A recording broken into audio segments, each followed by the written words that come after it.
Assalamualaikum warahmatullahi wabarakatuh. Selamat datang kembali ya teman-teman. Sekarang kita akan masuk ke pembahasan soal nomor 9. Di sini soal nomor 9, capaiannya mampu menghitung energi yang tersimpan di dalam kapasitor. Untuk soalnya di sini pilihan berganda dengan tipenya itu sedang dengan bobotnya itu 7 poin.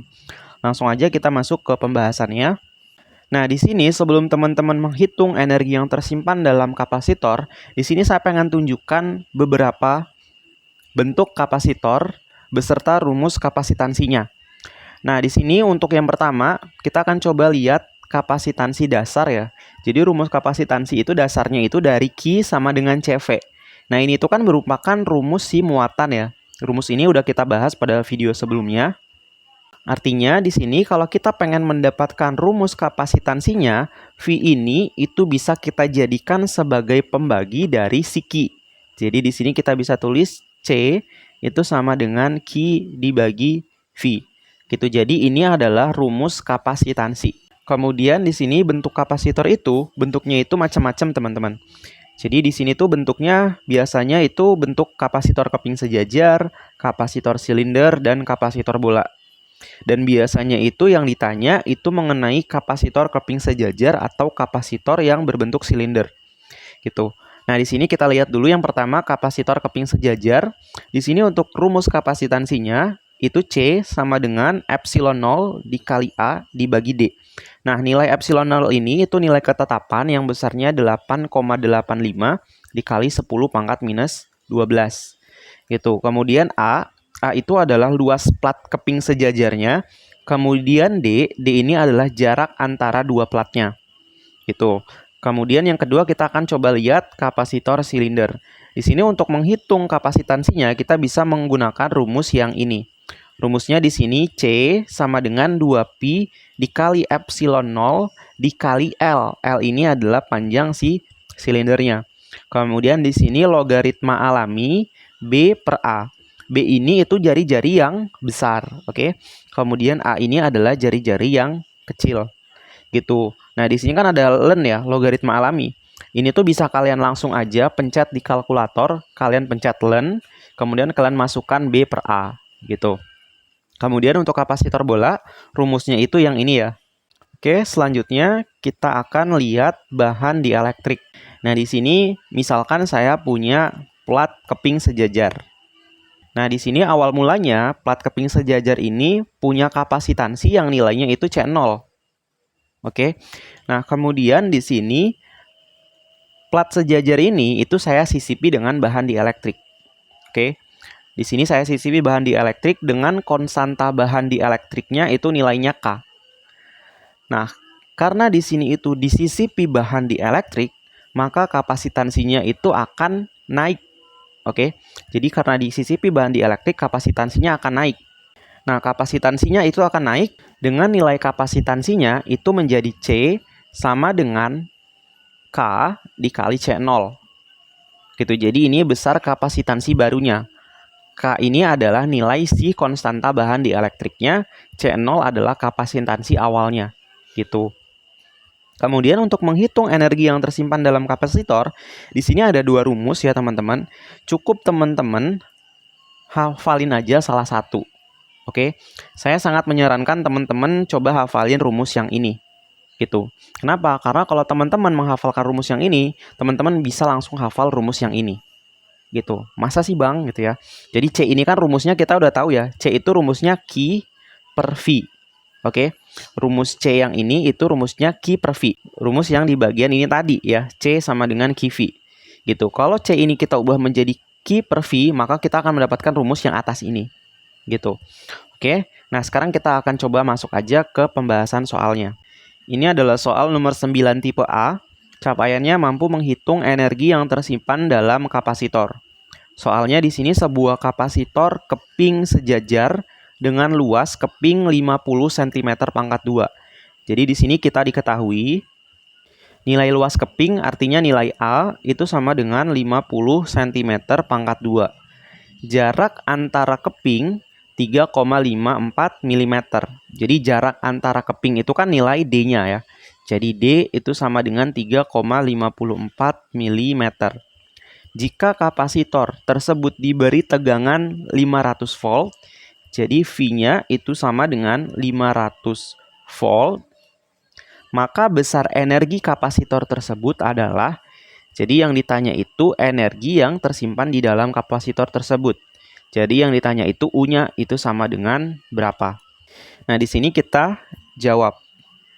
Oke, nah rumus U tadi, rumusnya itu kan sama dengan setengah CV pangkat 2. Oke, nah di sini kalau teman-teman perhatikan, kita udah punya nilai V-nya. Oke, dari yang diketahui tadi kita udah dapat nilai V-nya, yaitu 500 volt. Nah, tapi di sini kita belum tahu nilai C-nya, nilai kapasitansinya. Oke, jadi karena di sini kita belum punya nilai C-nya, maka kita harus cari tahu dulu nilai kapasitansinya. Nah, karena di soal ini itu soalnya mengenai keping sejajar, maka rumus C-nya itu sama dengan epsilon 0 dikali A dibagi D. Ini rumusnya udah saya taruh di slide sebelumnya, yaitu yang ini ya. Jadi C sama dengan epsilon 0 dikali A dibagi D. Jadi kita pakai rumus yang ini. Di sini tinggal kita masukkan aja nilai-nilai yang kita ketahuinya. Epsilon 0 nilainya itu 8,85 dikali 10 pangkat minus 12. Kemudian dikali A. A ini nilainya kan 50 cm pangkat 2. Nah, ini harus kita konversi menjadi meter pangkat 2. Nah, di sini akan saya coba ajarkan dulu terkait dengan konversi yang bentuknya ada pangkatnya. Jadi mungkin teman-teman udah tahu ya, bahwa kalau kita punya 50 cm, terus ini itu kita ubah ke meter, maka 50 ini itu dikali 10 pangkat minus 2. Gitu. Nah, tapi gimana nih kalau misalkan 50 cm pangkat 2? Berarti ini kita konversi menjadi meter pangkat 2 juga. Nah, tapi nilainya berapa nih?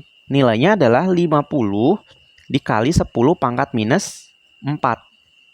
Gitu ya. Jadi kalau di sini itu cm pangkat 2, kita ubah ke meter pangkat 2, berarti dikali 10 pangkat minus 4. Terus lagi nih, contoh, kita punya 50 cm pangkat 3. Nah, ini artinya kita konversi menjadi meter pangkat 3. Terus hasil konversinya berapa? Hasil konversinya menjadi 50 dikali 10 pangkat minus 6. Gitu ya. Jadi ini adalah cara mengkonversinya. Nah, karena di sini itu 50 cm pangkat 2, berarti kita konversi menjadi meter pangkat 2. Yang mana nilainya menjadi 50 dikali 10 pangkat minus 4. Ini tinggal kita masukkan ke dalam sini. 50 dikali 10 pangkat minus 4 dibagi D-nya. D itu nilainya 3,54 mm. Ini kita ubah ke meter. Jadi kalau milimeter kita ubah ke meter berarti dikali 10 pangkat minus 3. Jadi di sini kita tulis 3,54 dikali 10 pangkat minus 3. Tinggal kita masukkan aja ke bawah sini 3,54 dikali 10 pangkat minus 3. Dan ini kalau kita hitung hasilnya itu sama dengan 12,5 dikali 10 pangkat minus 8 farad. Jadi ini adalah besar kapasitansinya. Oke. Nah, setelah kita mendapatkan besar kapasitansinya, kapasitansi ini kita masukkan ke dalam sini.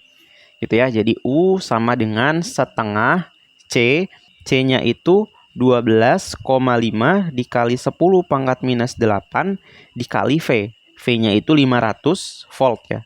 500 dipangkatkan 2. Nah, ini tinggal teman-teman hitung aja. Kalau teman-teman hitung, maka hasilnya itu menjadi 1,6 dikali 10 pangkat minus 6. Karena ini itu energi, satuannya itu joule. Jadi ini adalah jawaban untuk soal nomor 9 tipe A. Jadi jawaban yang tepat adalah yang A. Oke, selanjutnya kita akan masuk ke soal nomor 9 tipe yang B. Di sini capaiannya mampu menghitung energi yang tersimpan dalam kapasitor. Soalnya sebuah kapasitor dengan kapasitansi 20 mikrofarad. Jadi di sini kita diketahui kapasitor dengan kapasitansi sama dengan 20 mikrofarad. Diisi dengan tegangan 120 volt. Jadi di sini V-nya itu sama dengan 120 volt. Kemudian dilepas dari sumber tegangan. Setelah itu, sebuah bahan dielektrik dengan konstanta K sama dengan 4 dimasukkan di antara plat kapasitor. Jadi di sini K sama dengan 4. Hitunglah energi yang tersimpan dalam kapasitor sebelum dan sesudah bahan dielektrik dimasukkan.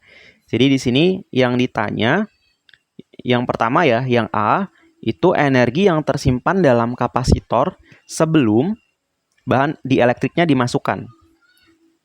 Yang B, energi yang tersimpan dalam kapasitor setelah bahan dielektriknya itu dimasukkan ke dalam kapasitor. Nah, di sini langsung aja kita jawab ya. Kita jawab yang A. Yang A, karena kita ini pengen menghitung energi yang tersimpan di dalam kapasitor, maka kita bisa menggunakan rumus U sama dengan setengah CV pangkat 2. Gitu ya. Jadi ini rumus energi yang tersimpan di dalam kapasitor. Nah, karena soal A ini yang ditanya itu adalah energi yang tersimpan dalam kapasitor sebelum ditambahkan bahan dielektrik, berarti kita bisa pakai C yang ini. Oke, C yang ini itu nilainya sama dengan 20 dikali 10 pangkat minus 6 farad. Gitu, jadi langsung aja kita masukkan U sama dengan setengah C, C-nya itu ini ya, 20 dikali 10 pangkat minus 6. Dikali V, V-nya itu 120 volt. Jadi kita tulis di sini 120 volt dipangkatkan 2. Nah, ini tinggal teman-teman hitung aja. Kalau teman-teman hitung hasilnya itu menjadi 0,144 joule. Jadi ini adalah besar energi sebelum kapasitor tersebut diisi bahan dielektrik. Jadi ini itu adalah U sebelum yang nilainya sama dengan 0,144 joule. Jadi ini adalah jawaban untuk soal yang A. Nah, kemudian kita akan coba bahas soal yang B. Yang B, hitunglah energi yang tersimpan dalam kapasitor setelah bahan dielektrik ditambahkan. Nah, artinya setelah bahan dielektrik itu ditambahkan, nilai kapasitansinya itu berubah. Jadi kita hitung dulu kapasitansi barunya. Nah, kapasitansi barunya ini itu saya simbolkan dengan C aksen aja ya. Saya simbolkan dengan C aksen. C aksen itu sama dengan konstanta dielektrik dikali dengan kapasitansi awalnya, yaitu nilainya C. Oke. Nah, di sini kapasitansi bahan dielektriknya itu adalah 4 dikali dengan C. C-nya itu di sini 20 dikali 10 pangkat minus 6. Jadi ini kalau kita hitung hasilnya menjadi 80 dikali 10 pangkat minus 6. Jadi ini adalah kapasitansi setelah bahan dielektrik itu dimasukkan. Oke, berikutnya di sini kita bisa menghitung energi yang tersimpan setelah bahan dielektrik tersebut dimasukkan ke dalam kapasitor ya. Jadi di sini U setelah itu sama dengan setengah C aksen dikali V pangkat 2. Nah, tapi teman-teman perlu perhatikan ya, bahwa di soal ini dia bilang sebuah kapasitor dengan kapasitansi 20 mikrofarad diisi dengan tegangan 120 volt, kemudian dilepas dari sumber tegangan. Setelah itu, sebuah bahan dielektrik dengan konstanta K dimasukkan di antara plat kapasitor. Artinya V di sini tuh udah nggak ada nih.